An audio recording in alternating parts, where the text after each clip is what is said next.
PARSHA Beshalach, and in this book it starts at 366 and 367. And it begins, Vayi Beshalach Paro es ha'am, and when Pharaoh sent the Jewish nation out, Lo nachem Elokim derech Eretz Plishtim, God did not take them by way of the land of the Plishtim, ki karov hu, because it was close by. So the commentaries all ask, what does this mean? Pharaoh sent away the Jewish people, right? And it says that God didn't take them by the way of the Plishtim. Now, the going by way of the Plishtim, that's a nation, right? The Philistines, I guess. By sending them that way, it was the closest way, because their goal is they're leaving from Egypt, they're going to Israel. There's no 40 years in the desert, right? This isn't. There's no anticipation of that. They're going straight to Israel. So they have to go the quickest way. Quickest way is to go through the land of the Plishtim. But it says that God didn't take him that way, even though that was the quickest way, right? That's what it says. So the commentaries say, though, the wording is funny. It says he didn't take him by way of the Plishtim because it was close. You'd say, well, that because it was close is why he should take them, and therefore they're telling you he didn't. But it's just worded funny. So I saw one of the commentaries said a very interesting point. It said that you can imagine you're one of the Hebrews and you're leaving Egypt, and you want to get to Israel. So you have to stop at Har Sinai to get the Torah, right? And you go to Israel. So you'd go through the land of the Plishtim. Here you're going to go in a roundabout way, a long way. So you imagine you have all of these people and they're all going, and thousands and thousands of people are organized and they're leaving Egypt, and you're going to go this way, and suddenly you get you hear the word, God says we have to go the other way. And you're saying, like, this is crazy. Why are we going out of the way? Right? And everybody's, why is this? Because God doesn't like us anymore. He's mad at us. We have to take a walk. Maybe we need to run a marathon. What is he trying to do to us? We want to get to Israel. Why is he going the long way? We should go the short way. So the answer is ki karov hu, because he's a karov. A karov in Hebrew means a relative. He's related to you. So when somebody is close to you, right? Karov is close, and it means also relation, because your relations are close, right? They're similar to you. So he says that that's our relationship with God. We have a relationship with God like a father has with his child. Sometimes a father will tell a child to do something the child thinks is crazy. Why should I do it that way? It's so much harder, so much longer, it's so much more effort. And in reality is if you do it the way the child wants to, he won't accomplish it. But the father, because of his experience and his ability to see things that a child can't see, because he loves the child, he doesn't want him to make the mistake. He wants him to do it the way that's the easiest, right?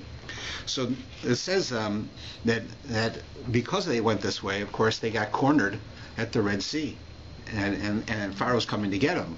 So it says in the Medrash explains that the splitting of the Red Sea, which we'll talk about a bit more later, it says that there are two things, the Talmud says, that are similar to the splitting of the Red Sea. That is, the splitting of the Red Sea is supposed to be very difficult, because water always goes to the lowest place. It always goes to the easiest place.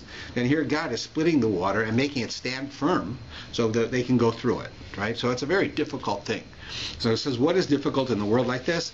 Making marriages, right? Most people think it means to arrange marriages between people, but really it means to make a marriage work is very difficult, and make a living is very difficult.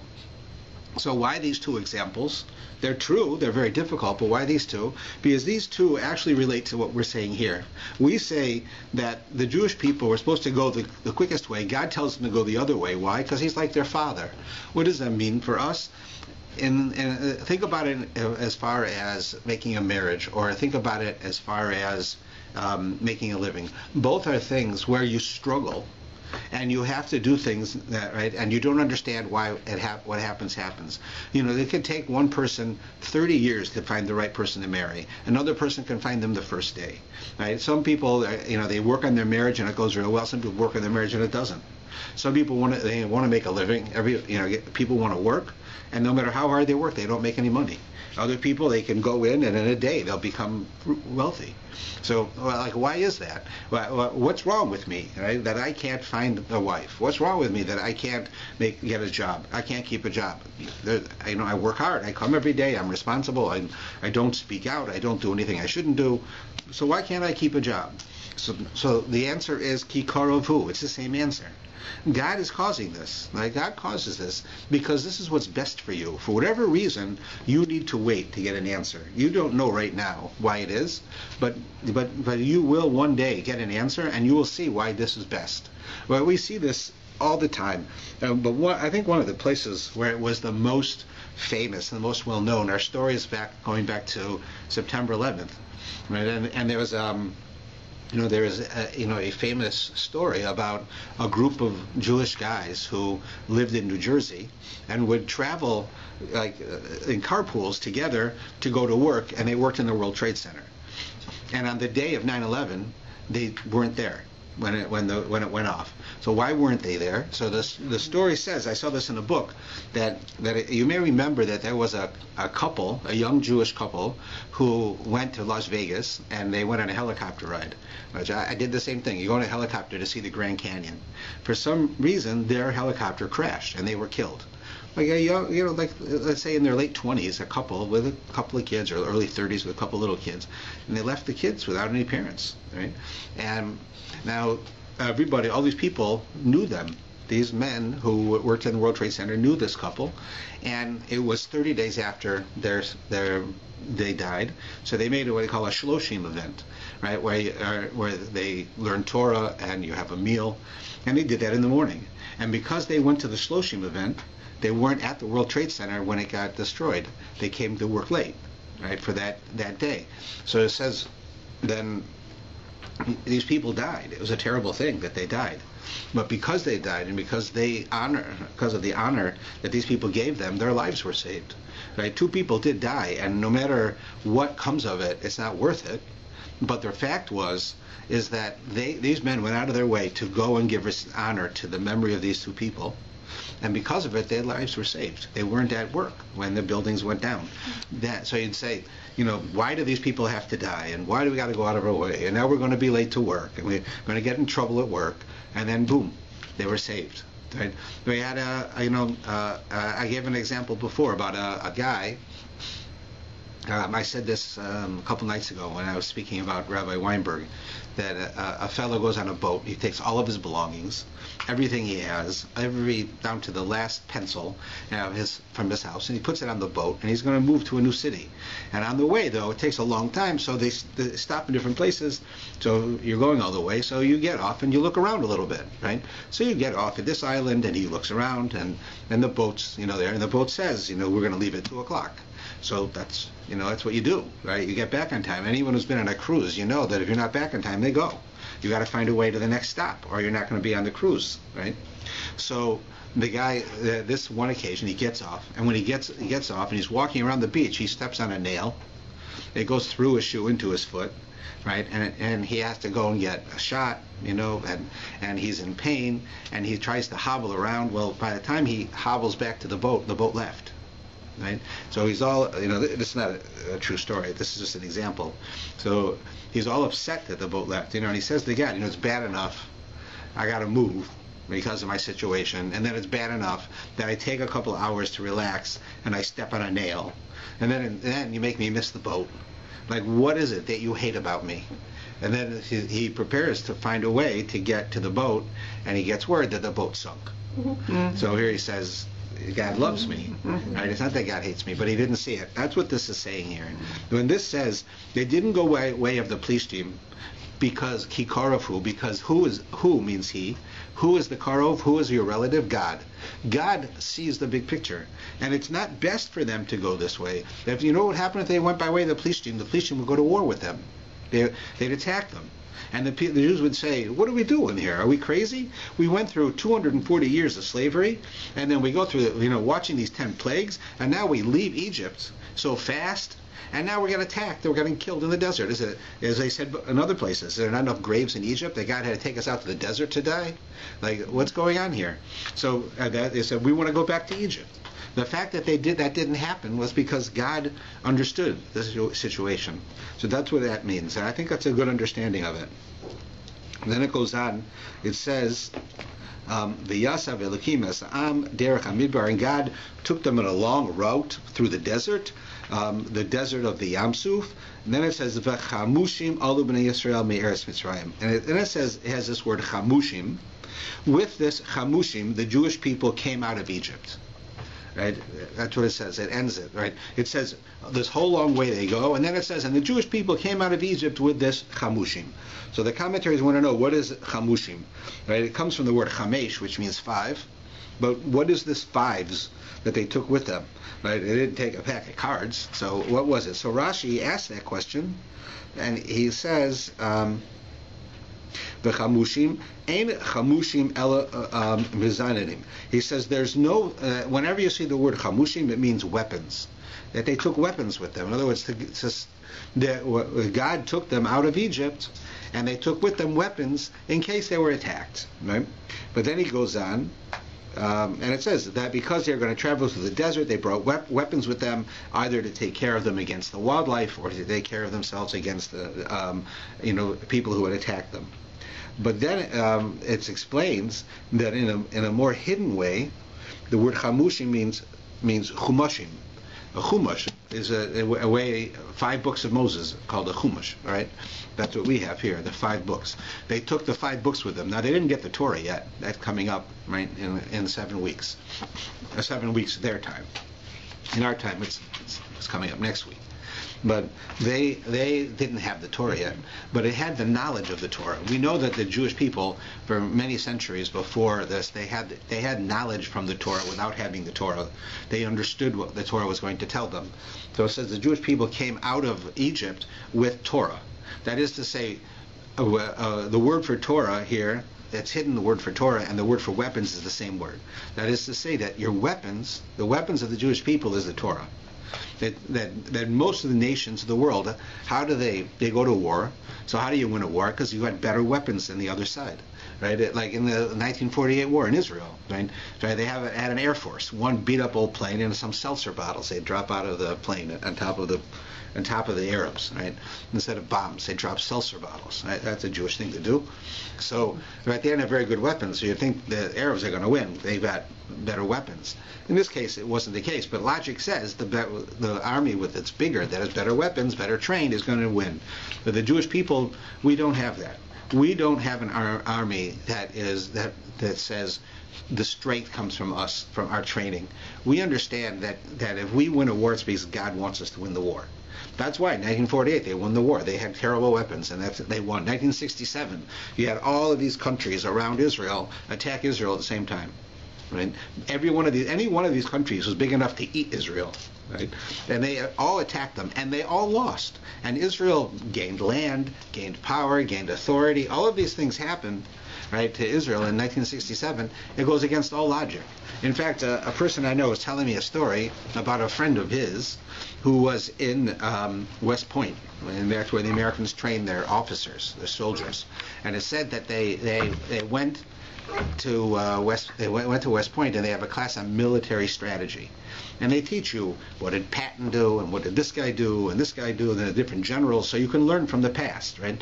If you understand the past, and when it comes to warfare, you're going to do better. So one of the guys raises his hand, a Jewish guy, and he says, sir, why didn't you talk about the 6-Day War in Israel? He says, I mean, look at that. This little country was able to beat all of the big countries around them. They had less people, less weapons. And that the other nations had surprise. They surprised the Israelis. They weren't ready. And yet Israel won. Right? So he says, we can't use the 6-Day War to teach military strategy. Because based on military strategy, they should have lost. Because the fact that they won shows you that there was something else going on here. And it's not something that I can teach you. You're not going to learn to be a soldier by studying the 6-Day War. The point is that it was God. Right? God made the Jews win the 6-Day War. Everything was against them. And that's what it means here. The Jews came up out of Egypt holding weapons. What was their weapons? Was the Torah. If we keep the Torah, God guards us. So if somebody attacks us, we're going to win because of that. So that's what that means. So then the next thing it tells us, Vayikach Moshe esat Samos Yosef imo. So it says that the Jews, when they left Egypt, they were wealthy people.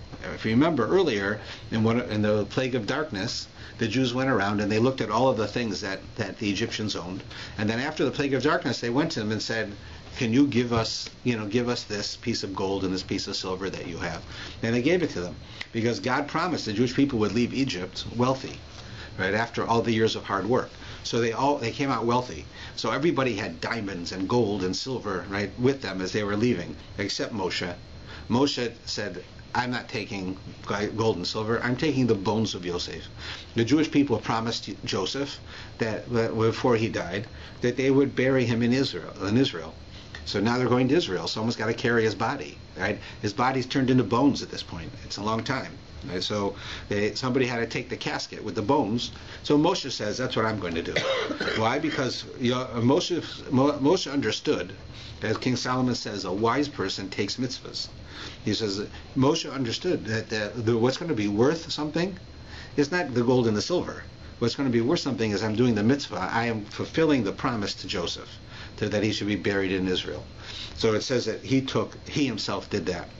There's a story that relates to this. The story tells about a guy. We're having a lot of stories with boats. You think maybe I want to go on a cruise or something. So this fellow is very poor, and he wants to he wants to find a way to make money.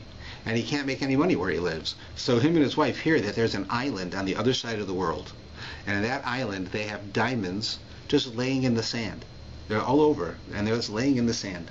We just have to go there, get some of the diamonds, come back, and we'll be able to live. Because they were basically just beyond starving to death, these people. They had nothing. So they save up their money for an entire year to buy one ticket to go on this boat. And it takes a whole year on the boat to get to this island that's so far away. So the guy saves up all the money, buys the ticket. His wife, he tells his wife, I'm not going to be here even to give you the little I could give you. She says, we're going to get by, we'll make it. We're going to wait for you to come back. It's going to be 2 years. Goes there, it takes a year to get there. He gets off the boat and the boat leaves. Right? He has to wait for the next boat and come back. So it's 2 years he's gone. So he goes, and he says that he gets to the island, and it's true. He looks in the sand, and there's diamonds everywhere. So he takes this burlap bag that he took with him. He starts filling up a bag full of diamonds. Imagine how many diamonds, a big bag full of diamonds. And he's schlepping it around. And, now he's been working a whole day. He gets hungry. So he says, well, I got a lot of diamonds. I'm going to go down to the city where people live. I'm going to buy myself lunch. I could buy the whole city with all these diamonds, so I'll go in there and buy lunch. So he goes in and he orders his lunch, and the woman says to him, okay, this is how much it costs. He says, no problem. He says, I'll give you a tip. Here's a diamond. It's worth 1,000,000 times what you just told me. So you'll be fine. She says, diamonds? They don't do it. What do we need to do with a diamond? They're laying in the street. I don't need diamonds. Yeah. Here in this country, our currency is animal fat. That's our currency. You have to give me 8 ounces of animal fat. That's the price for this food you ate. Because we don't have many animals here. They're a little island. We have to import everything, and it costs money. So our currency is the fat of these animals, and then we use the fat, right? We trade with it and so forth. So he said, I don't have any animal fat. All I have is diamonds. So I said, well, the diamonds are going to do you no good. So he puts the diamonds down, and he decides he's going to he needs to get money, right? He's there for a whole year. He has to wait till he can go back. So he's there, and he goes into business, and he starts making money. And what's money? Animal fat. And he's collecting more and more animal fat. And he's living like a king. He's got a big house that he's renting, and he can get all the food he wants and everything. He's got so much animal fat. So now he's told the boat will be here tomorrow, right, after all this time. So he says, okay, great, I'm a rich man. He gathers all of his animal fat, and he puts it in burlap bags. The boat comes, he throws it into the hold of the boat, he gets on the boat, and off he goes. Now it takes a year to get back. So he's coming back, right, with this on this boat, and the animal fat's in the sun. It's in the hold of the boat, and it's getting spoiled, and it stinks, right? So he's coming back, and he gets to finally to his hometown, and he looks and he sees his wife in tattered clothes, little kids in tattered clothes with no shoes on. They're waiting for him to come back, and he's so happy. He's got so much money now. He's got all this animal fat. He's great. So he gets off the boat, and his wife's so grateful, and she sees him. Oh, it's terrific. You're back. And he says, yes, and I've got, it's terrific. And she says, what's that smell? She says, oh, it's the animal fat. Some of it's spoiled in the hold. She says, animal fat? What do you do with animal fat? She says, it's money. She says, animal fat's not money. Animal fat's garbage. What are you going to do with that? He suddenly realizes that here it's the diamonds that are worth money, not the animal fat. And he realizes that he spent all the money they had to get it, and he faints. Right? And he wakes up in the hospital, and everybody's happy. And he said, why are you happy? I just destroyed our life. We have garbage animal fat, which I just schlepped here. It's all spoiled and stinky, right? And I have nothing. She says, well, when you fainted and we went through your clothes, we found one diamond. And that diamond was enough to support us. So we're all very happy that you accomplished your goal. So what does the story tell you? The story tells us, here we are living in this world. In this world, we work. And we work, and if we're successful, we make a lot of money. And we put it in the bank, and we buy nice things, and we have a big house, and have all of this money. And at the end of our life, we die. We go to heaven, and God says, okay, what do you got? He says, what do you mean what I got? I got millions of dollars. Millions of dollars. I worked my whole life. I said, dollars? Dollars don't do no good here. Isn't that currency, dollars? Right? We don't have it. Just like on the island, diamonds don't do any good. Dollars are nothing. Show me your mitzvahs. Your mitzvahs are what in the world to come. That's what you pay your bills with. So the guy said, I don't have any mitzvahs. I got money. He says, well, that's the wrong currency here. We're sorry. So the idea is that that's what Moshe was saying. All of the Jewish people were gathering up all of the money they had and taking gold and silver and diamonds with them to go to Israel. And it wasn't that it wasn't worth anything, but Moshe understood that real worth was doing the mitzvah. So he went and he took the bones of Joseph with him. That was what was worth something. So that it's all a question of understanding your currency, right? Like we always used to say that when we would raise money, we used to say in heaven, people say you can't take it with you. But it's not really true. It's just you have to know what to take.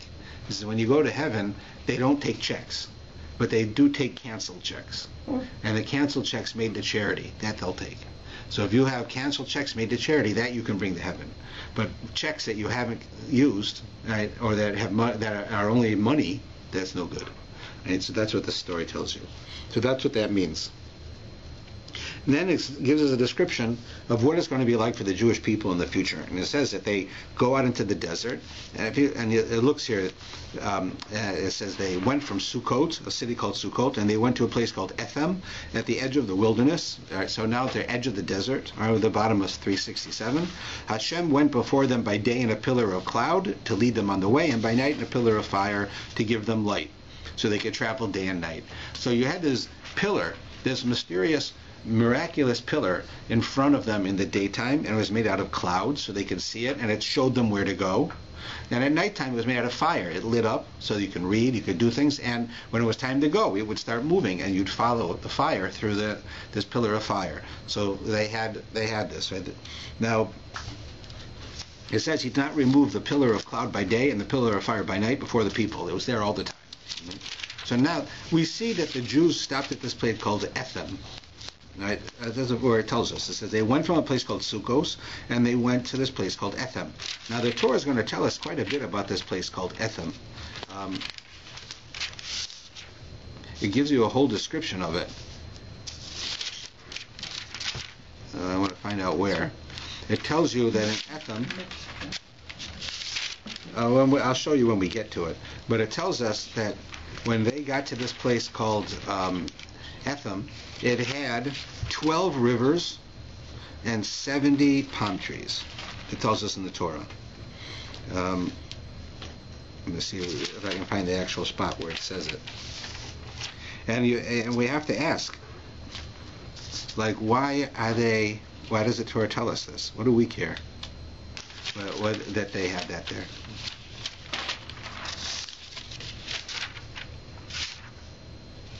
No, I don't see the actual spot. But when we come across it, I'll show you. It's right. It says the Jews would go from all these different places. Now there are many places the Jews went throughout. We see in the desert. They went to Sukkot. They went to Amoreh. They went to Rephiadayim. They went to all these different little spots in the desert where they would camp. So one of the places was this place right here that we just began with. Right, this one funny place called Ethem. And it tells you, but all the other places doesn't tell you anything about it. It says Ethem had, as I said, 12 rivers and 70 palm trees.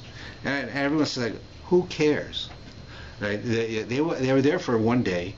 And who cares how many rivers there were and how many palm trees? There are places that have millions of palm trees. So why did the Torah tell us it had 70 palm trees? So one of the commentaries says that this is an allusion to an important fact. When God created the world, He created it with a certain wisdom, and He saw he needed 12 rivers in this spot because there were 12 tribes, and each tribe had its own river for it to get water. And it had 70 palm trees because you sat under a palm tree to get shade in the desert, right? It's hot. And there were 70 elders, and the elders had a place to sit. So what is this like? So I'll tell you a different story. So you imagine you're making a wedding, right? And at your wedding, you want to invite people from out of town.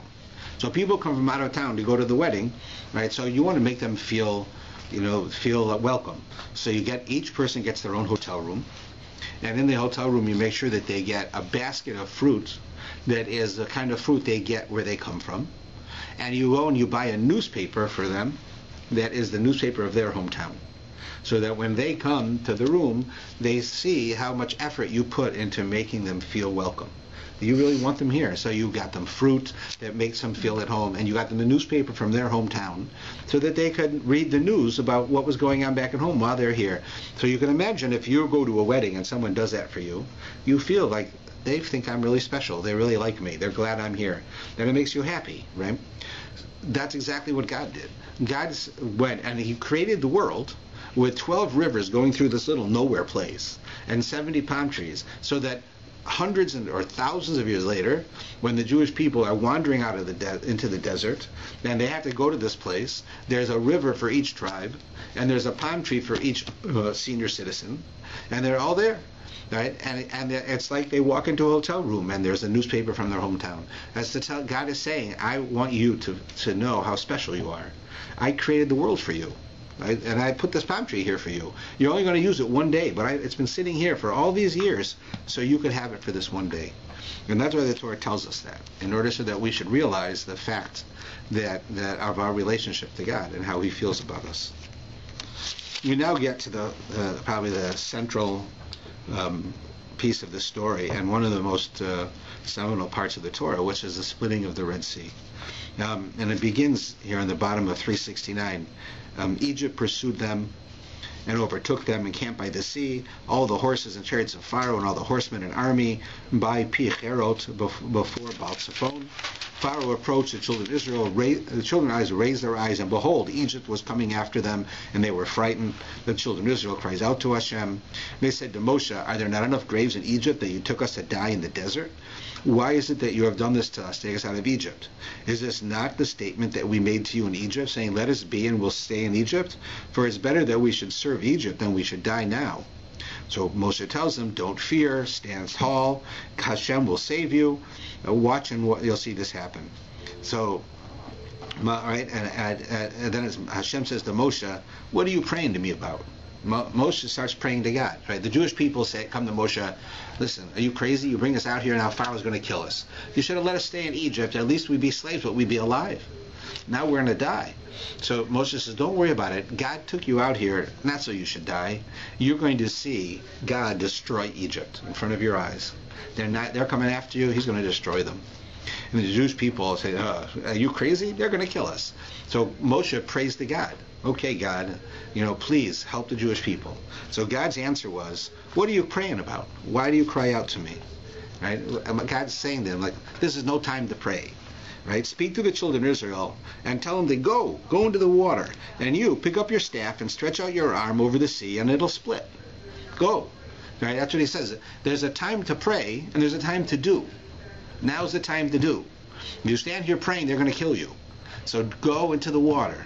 So they say, they say that the Jewish people, you can imagine they're afraid that Egypt's going to kill them.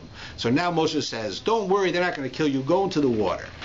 So we'll drown. That's how we're going to die. Instead of the Egyptians killing us, we'll just drown. So, right, go into the water. Right? So it says that God said the water will split. So Moshe tells them, the water will split. Yeah, sure, it's going to split. Are you crazy? We're going to die in there. So it says that one person, by the name of Nachshon ben Aminadab, that was his name, he went and he said he believed in what God said. He believed that Moshe was a prophet, and he did what he said. And it says he went into the water first, but after the water didn't split. And he kept going further and further, and the water still didn't split until the water got over his nose, which means he's going to die. His mouth was covered, now his nose is covered. He can't breathe. As soon as his nose got covered, the water split. And as God took him right to the brink, right to the edge. He had to show that we believe in God. We're going to do this, even though it's absurd, it's not logical. We're going to do this. And we got to the point where there was no turning back. That's it. I'm going to die. Boom, God splits it. Because God wanted that feeling from the Jews. I've done all of this for you. I took you out of Egypt. I did all of these miracles. I turned water into blood. I brought in locusts. I brought wild animals. I killed the firstborn. I did all of these things that I told you I would do. Now I'm going to just let you die? So what's wrong with you? How many times do I got to do it before you believe me? So he said, okay, you're going to have to show me you believe in me. I'll save you, but you got to show me. So he waited until he was up to his nose. When that happened, the water split. And when it begins, then it says that it'll split. Right? Lift up your staff, it'll split, and then I'm going to cause Egypt to come after you. And when they come after you, I'm going to close the water on them, and they'll die. And that's exactly what we see here. That it goes on in 373 that they went in. Right, and as they were coming out on the other end, the Egyptians are coming in, and the water's closing on them, and they're all drowning in the water. All of them are drowning, and they're being. It says that they're whatever they had that was jewelry and things that they had with them, they decorated their chariots because they were going to destroy the Jews and then come back victorious. And so they put gold and silver and jewels all over their chariots. All of that washed up on the edge of the sea when they all went under, and the Jews gathered that, part of the wealth that they were supposed to leave Egypt with, and they took all that, it says. So it says that they went in, right, and this is exactly what happened, that their chariots got stuck in the mud, and then the water came and killed them. And the bottom of 375, we have the Jews and Moshe's response to this happening, and it's called the Song of the Sea. Now there's a few times that we have in Jewish history where people sing songs like this. This is not a song like we would sing. This is a song which is an expression of prophecy at a very high level. That these people, right, the Jewish people went through this experience, and their souls were touched to such an extent that the song came out of them, and everyone came out with the same song. Right? That, you imagine, it's one thing they came out with the same words. That's already amazing. But they came out with the same tune. They sang the song, right? As it was. They all came out, and miraculously, the entire Jewish nation sang this song at one time, because it was an expression of their spiritual uplifting event of what happened to them. So it says, then Moshe and the children of Israel chose to sing this song to Hashem. And then we have this whole song, which we'll talk about. But if you look still in the bottom of 374 and 375, the line says, then Moses and the children of Israel chose to sing this song to Hashem. Right? But in Hebrew, that's not really what it says. In Hebrew, it says, Az Yashir, right, which in English they say that chose to sing. Az Yashir. Shir is a song. To Yashir is to sing. Right? So they say. But if you look at the word Az Yashir, anyone who knows Hebrew, you know that this is grammatically future tense. So instead of saying, and then Moshe and the Jewish people sang a song, it says that the Jewish people and Moshe will sing a song. But they're not going to sing a song. They're dead. Today, they're not going to sing a song. They're not around anymore. What does it mean they will sing a song? They sang it right then. They sang it. So the commentaries say that this is an allusion to the coming of the Messiah. Because we don't have anywhere in the Torah that there's a Messiah. You don't find that in the Torah. That there's hints at this whole idea. And one of the hints is that when the Jews experience a spiritual event, not of their own doing, that God does for them, that's so apparently spiritual, and the hand of God is so clear that the response is that we sing a song. So when will that happen again? When the Mashiach comes, when the Messiah arrives, we will also go to sing the song. Right? So it says, with us will be Moshe and the Jewish nation. They will sing.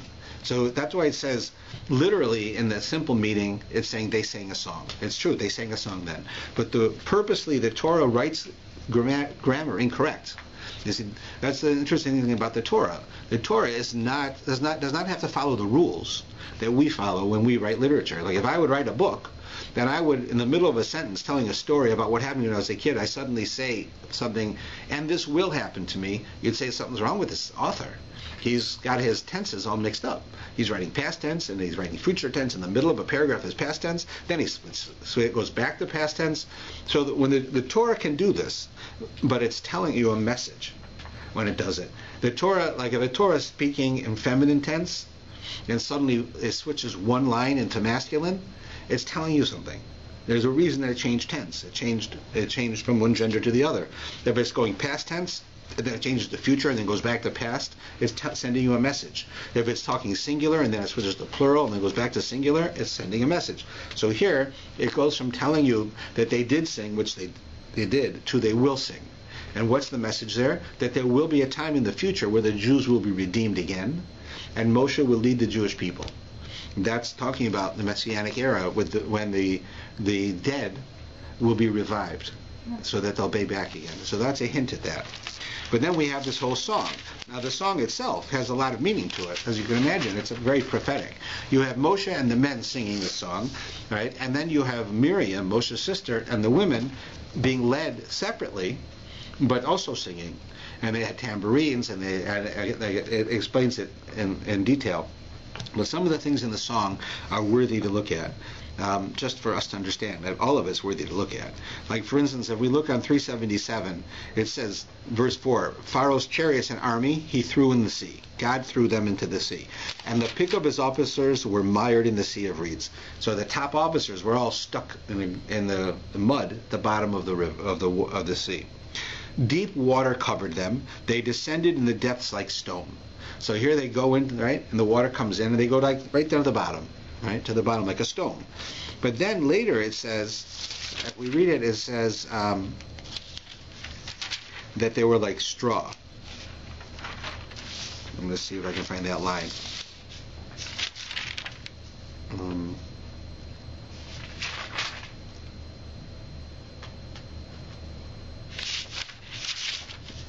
Let's see.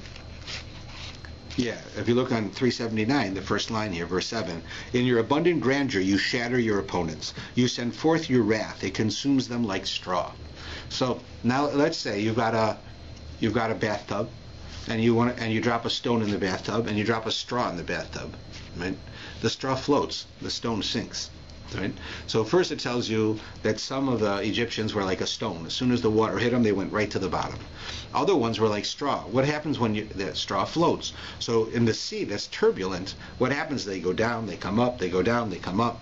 Right? So it says the more righteous of the Egyptians, the ones who were not as evil, they died immediately without pain. Right? They just sunk to the bottom and they drowned. The other ones kept coming up for air, going down, up and down and up and down like straw. In other words, it was more painful for them because there was more of a punishment involved for them because they were worse people.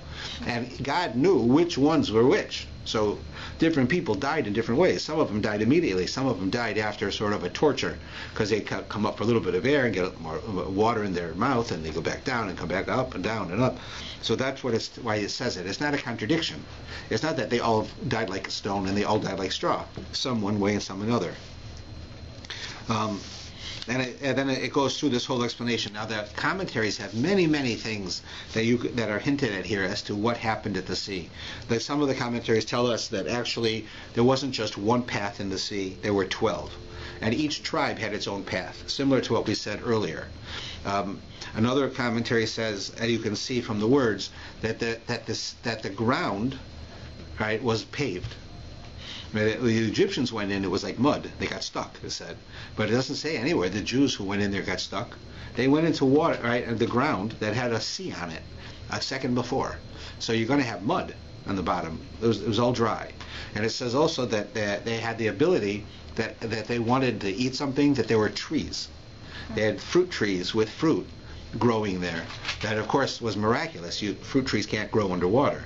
But they would want an orange, they would just take an orange off a tree, and they were able to eat on the way. Right?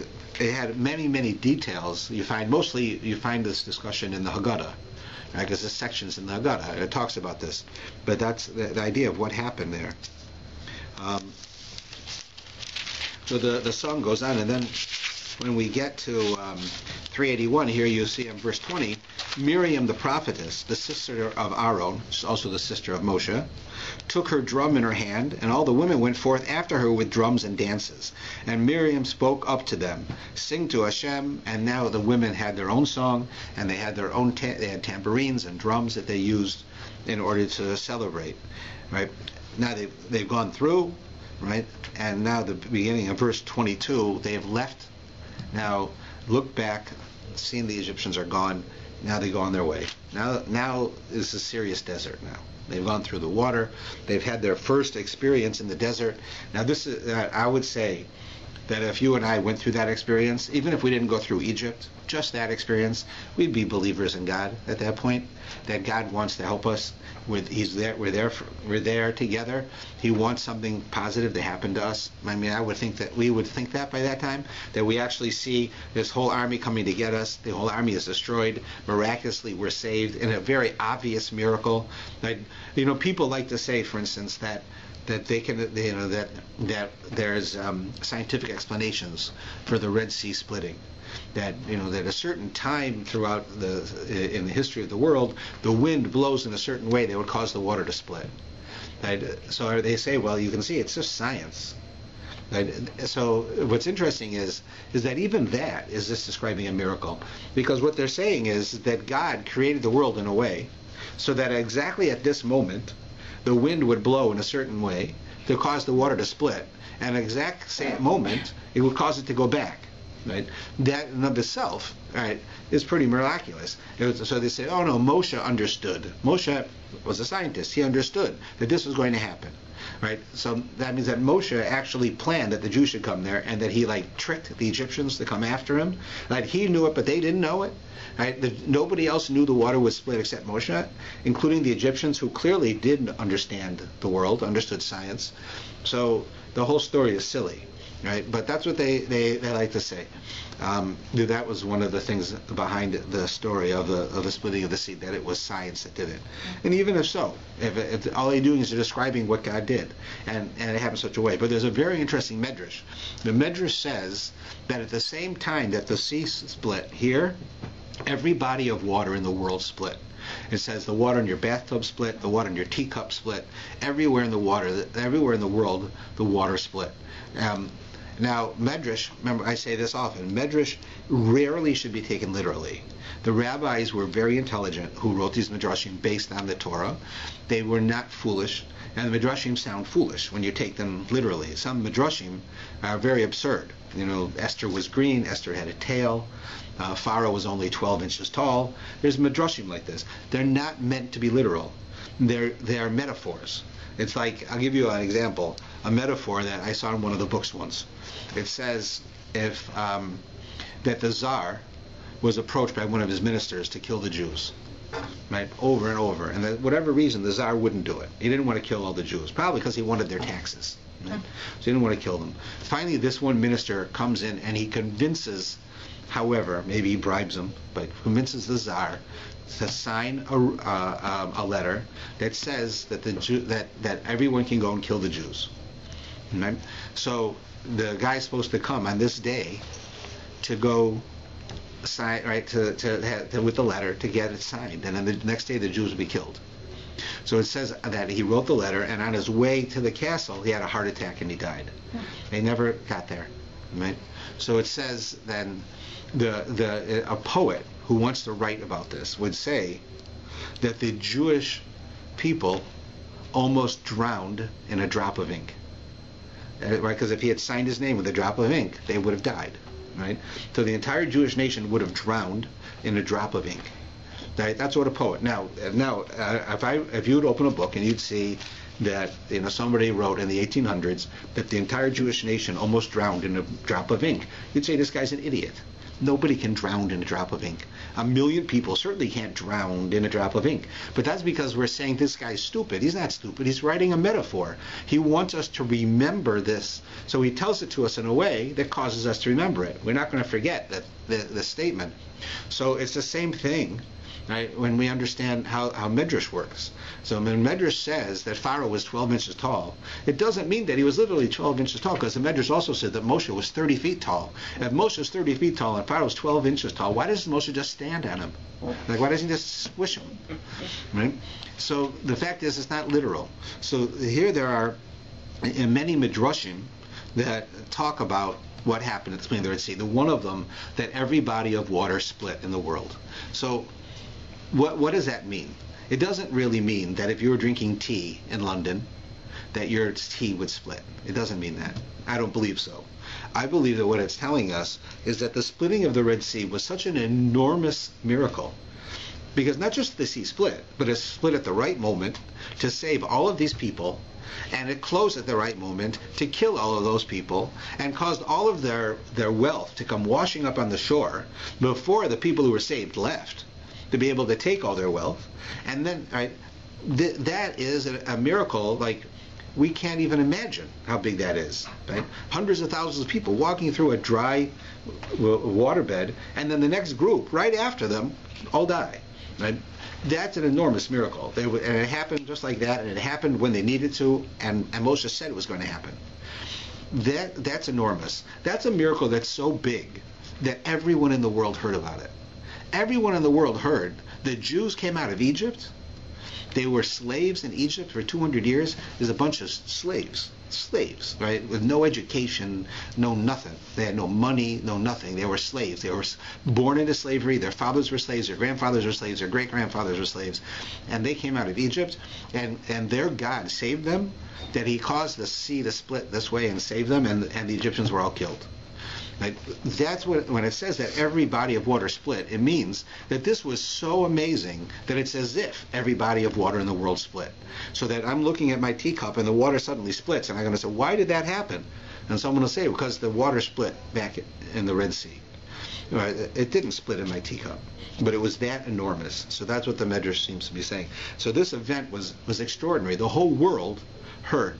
And that was a very important point, because one of the very important things that the Torah tells us, that this entire story, right, that we had this story of everything that happens in Egypt and all of the plagues. God keeps saying, why am I doing this? Like, if my goal is to take the Jews out of Egypt, okay, I can just take them out. I don't need to talk to Pharaoh. Or I can go to Pharaoh with one plague, and I don't have to harden his heart. Every time he hardens his heart, then he's going against what he wants. He wants the Jews to leave, and every time the Pharaoh says, let them leave, God makes him say no, that they have to stay. Right? How is that accomplishing his goal? Well, you have to know what his goal is. God's goal is to take the Jews out, but his goal right now is, and we mentioned this before, I want the world to know I exist. This is the one time in history I'm going to tell everyone I exist. So remember how I said before, if someone says to you, oh, I'll believe in God, I just want that Kleenex should go up in the air for 5 seconds and go back down. If it'll do that, I'll believe in God. And sit there and watch it. I'll tell you it's not going to happen. God's not going to do it. And the reason he won't do it is because he did it already. He did it in Egypt. And the whole world has to know that God is God. So did he accomplish his goal? So this medrash on the splitting of the Red Sea that says that the water in everybody's house split all over the world was telling us that everybody in the world heard that the God of the Jews is real. And he really did do this. This really happened. Everybody who was alive in the world knew it. So therefore God accomplished his goal, that everybody knows he's God, he created the world, he has all the power, and he wants this to happen. So that accomplished the goal. That's why the Midrash says that. Now immediately, we're almost out of time, but immediately on 380 and 381, the Jews have left now from the sea, and it says they go 3 days in the wilderness, but they didn't have any water. So now, what are they going to do? They have nothing to drink. So they came to Marah, this place called Marah, but they couldn't drink the water of Marah because they were bitter. Now Marah itself means bitter. Mar is bitter in Hebrew. So they went to this place and the water was bitter. There was a lake in this desert place, an oasis. They tasted the water. It was bitter. They couldn't drink it. So that's why they called it Marah. It says. So the people complained against Moshe. They say, what do you want us to drink? We're in the desert, for God's sake. We have no water. Right? So he calls to God. He prays to God, and God showed him a tree. He threw the tree into the water, and it made the water sweet. And then, right, he started teaching them Torah. But what happens here is that you can imagine how, when you say the Jews are stiff-necked, that they're stubborn, they're full of chutzpah. This is a perfect example. Any example that you think you've experienced in your life with Jews being stubborn or not doing what you want them to do or being difficult, that it doesn't come close to this. They just went through 10 plagues. They just went through the splitting of the Red Sea. It's obvious that Moshe is an extraordinary person. It's obvious that God is with them, right? So they go 3 days without water. Now, I'm saying that that's a good thing, right? 3 days, according to our tradition, is the capacity a person can go without water before it'll affect them, right? It could kill them. 3 days you can go, this says. So they went 3 days. So what do? They start complaining again, right? And they don't think that God's going to help them. God's going to give them water. So they finally find water, and the water doesn't taste good. So they complain more. What's with you, Moshe? You bring us out to the desert that we should die again, right? You want us to be buried here? You couldn't let us be buried in Egypt. In Egypt we had all kinds of things that we liked, and we had water, and now we don't have water, right? So God shows Moshe the tree, and he throws it and it makes the water sweet. Why didn't God just say, make the water sweet? Make the water sweet. Why didn't he just show them a different thing of water? Say, if you walk another 3 minutes, there's another. I put there water. You can drink that. Why change this water? So the point is that now if we look at the Hebrew, it's in the Hebrew where it says that the water was bitter. Right? It says they came to Marah, but they couldn't drink the waters of Marah because they were bitter. So you can see this in English a little bit, but in the Hebrew it's very clear, right? It says lo yochelu shtos mayim min Marah. They couldn't drink the water from Marah. Ki marim heim, because simply the water was bitter. But if you read it with the correct grammatical tense, it says because they were bitter. That's what it says. Marim is plural, right? It's plural bitter, and heim is they, not it. Now, they didn't say it was bitter, the water was bitter. Now, of course, water is plural. The word mayim is plural because it's much drops of water, so to speak. So to say that this grammatical tense is correct, it would fit. But the rabbis say that there's a message here, that it wasn't the water that was bitter. It was the people who were bitter. The Jews were bitter. That even though they went through all these experiences, they have a little bit of trouble, that's it. Right? We're sick of this already, Moshe. You take us into the desert, and they're chasing us, and so you all right, you split the sea and you saved us. But they're still chasing us. Now we come out, and we have to go 3 days without water. Okay, so we had water before, right? But we have now you find water, and we can't drink it. They're bitter. Like, no matter what he does for them, it's not good enough. No matter what happens, it's not good enough. No matter how many times that something happens, they don't just say, God help us. They say, where is God? He forgot us again. He leaves us again. They're always denying him. Right? That's what's happening here. They're always testing God. This is a very, very important one, because this is where it sets the precedent that goes throughout the entire rest of the Torah of the Jews constantly testing God and not believing in him and not following him and not doing what he wants until finally there's a realization, right? You have it at the giving of the Torah, but there's a realization that God is with us, right? This is simply symbolic of our own lives. Right? When we win the lottery, we say, "Oh, God's with us," right? Or I picked a lucky number. But when we lose, we say, "Where's God? Where was he when I needed him?" How often do I come into contact with people who have nothing to do with theocracy or theology, with studying God, understanding God, dealing with God? But when something bad happens to them, they say to me, "Where was God? What's he upset with? Why did God do this to me?" It's a legitimate question. Don't get me wrong. But in a sense, we have to wonder. Like, what are they trying to say by this? Because they have no relationship with God. Now suddenly something bad happens and they say, where is he? Well, how about when you won the lottery, or you got that job you wanted, or you had a child and he was healthy? Why don't you say, where's God now? God's with you. You see, God gave you a healthy child. Lots of people don't have healthy children. Lots of people can't have children. Lots of people don't have money. Lots of people don't have jobs. Lots of people don't have spouses. They don't have houses. They don't have health. You have all that. Where was that? So that is what's going on here. The fact that happens in our lives is the Torah is telling us that's how Jews are. We have to learn to appreciate that God's there for us. And as soon as we do, we come to that realization, then it will be obvious to us that He is. And these types of things won't happen like that. We'll start to realize it. God is testing the Jewish people for them to realize that He's with them, and the Jewish people fail every time. We have to learn from that lesson, right? Really, how to act, and that's really what goes on here. So finally, Moshe he makes the water sweet, right? Because the water was never not sweet. It was they who were bitter, and therefore he had to he changed their outlook. When he changed their outlook, the water became sweet again. Right? That's what it seems to say. Yes. It's hard to believe because they were slaves for all their lives, and they didn't even when you say slave, it sounds like they hardly had any food and water. They were beaten, right? And then they weren't so happy just to leave. Yeah, but you don't remember that part. You ever say, when I was first married, it was the best year of my life. Right? Did you have money? No. Did you have a nice car, a big house? No. What do you have? Nothing. Right? So why was it the best year of your life? Well, it might have been the best year of your life, but you don't remember the bad things. When we look back, especially when something's happening now. You say, oh, it was so much better back then, the good old days. The good old days, right? My father tells me the good old days. That was the Depression, the good old days. It's not so good.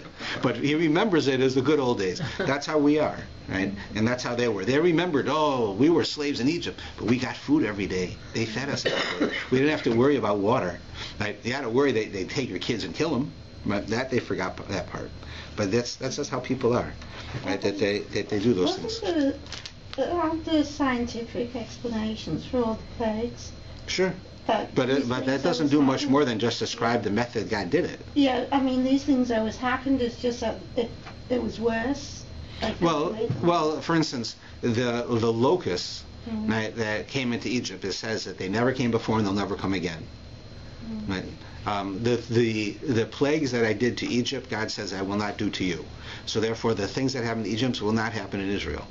So there are certain signs that even though these are to some extent natural occurrences, like you can tell me that the water turned red in the Nile because there was a certain chemical got in it, and it caused all the fish to die. You can do it, but that it happened at that moment, and it stopped at the moment He said it would stop, and to the best of our knowledge, it hasn't happened since. So it sort of defeats the purpose, because all you're telling me is you just discovered the method God did.